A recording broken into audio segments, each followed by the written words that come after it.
Good afternoon. Welcome to We the People and happy St. Patrick's Day, if there can be a happy day, uh, considering all that's going on. First, let's talk about Trump, the dumpster, and his effort to stop war around the world.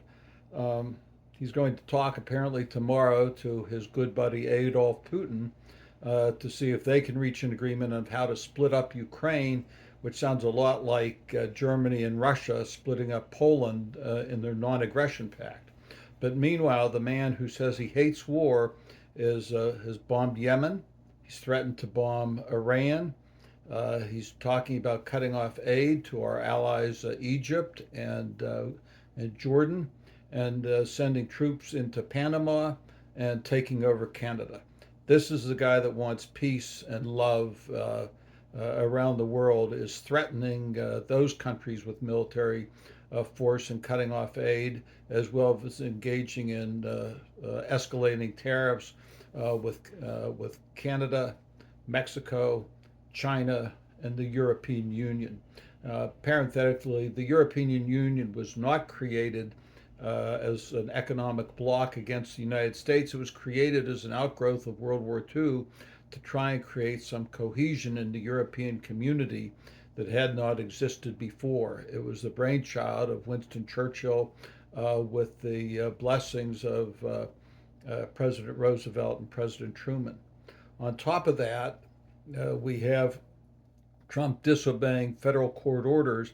And if we think that's amusing in any way, shape, or form, that's what keeps us from degenerating very quickly in a non-law abiding third world country. And if you don't think it's happening, take a look at what's happening with our economy and shipping people willy nilly out of the country because Trump doesn't seem to like them. I gave a speech a number of years ago in China to try and convince them that they needed to join the World Trade Organization and operate under a rule of law, which worked for a while. But until Xi Jinping came along and then changed all that away from a rule of law into a either an autocracy or dictatorship, depending upon how you look at it. And while you may support some concept of deporting people, it should not be up to one person, President Trump, or any other single person.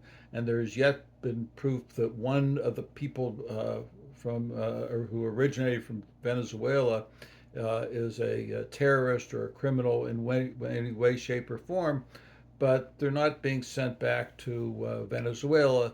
They're being sent to prisons in El Salvador, where we will pay about $60,000 or more to keep each of those people.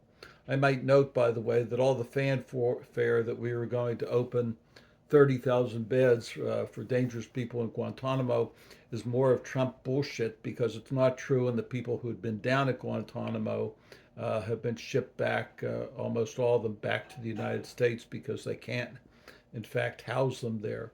I happen to think that the President Press Secretary Levitt and his Attorney General give a bad name even to blondes, because they seem to be some of the dumber people on earth.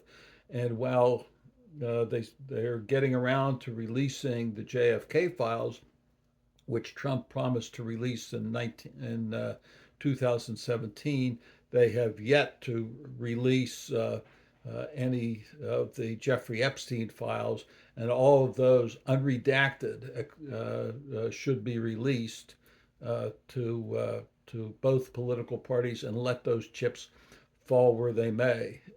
I'd be particularly interested, obviously, with respect to Trump, because he was on a lot of the Epstein airplanes. He was a best friend for a long time, and only later did he say he didn't know Epstein very well. So that's it for the moment. Catch up to y'all soon.